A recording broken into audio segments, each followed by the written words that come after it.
গত 10 বছরে ইসলাম ধর্মের অনুসারীর সংখ্যা বিশ্বের অন্যান্য সব ধর্মের অনুসারীদের তুলনায় বেড়েছে অনেক বেশি। ধর্মীয় জনসংখ্যা নিয়ে এক প্রতিবেদনে এই তথ্য প্রকাশ করেছে পিউ রিসার্চ সেন্টার।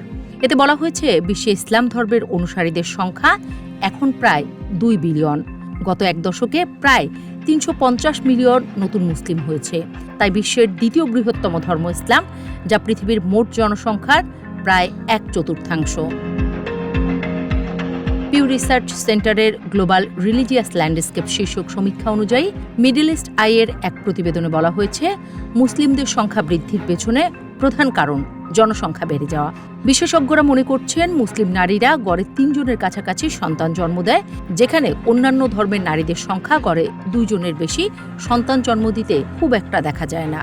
তবে ইসলাম ধর্মে যোগ দেওয়ার হারও উল্লেখযোগ্য পরিমাণে বেড়েছে। 2010 থেকে 2020 সালের মধ্যে একদিকে ইসলাম ধর্মের অনুসারী বেড়েছে, অন্যদিকে খ্রিস্ট ধর্ম সহ অন্যান্য ধর্ম থেকে মানুষের সংখ্যা কমেছে। এই সময় খ্রিস্ট ধর্ম অনুসারীর সংখ্যা 1.8% কমে গেছে। পিউ রিসার্চ সেন্টারের বিশ্লেষণ অনুযায়ী খ্রিস্টানরা এখনও বিশ্বের প্রায় 60%, কিন্তু সাম্প্রতিক সময়ে অন্তত 40টি দেশে তাদের সংখ্যা অন্তত 5% কমেছে। 2010 থেকে 2020 সালের মধ্যে দেখা গেছে, একজন প্রাপ্তবয়স্ক ব্যক্তি খ্রিস্ট ধর্মে যোগ দিলে তার বিপরীতে 3 জন অনুসারী ধর্মটি ত্যাগ করেছেন।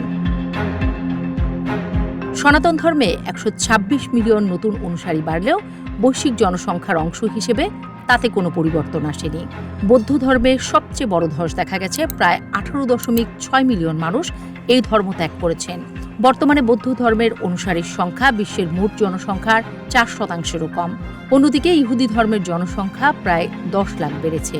তবে বিশ্বের মোট জনসংখ্যার মধ্যে এর অংশ মাত্র 0.2% রয়ে গেছে।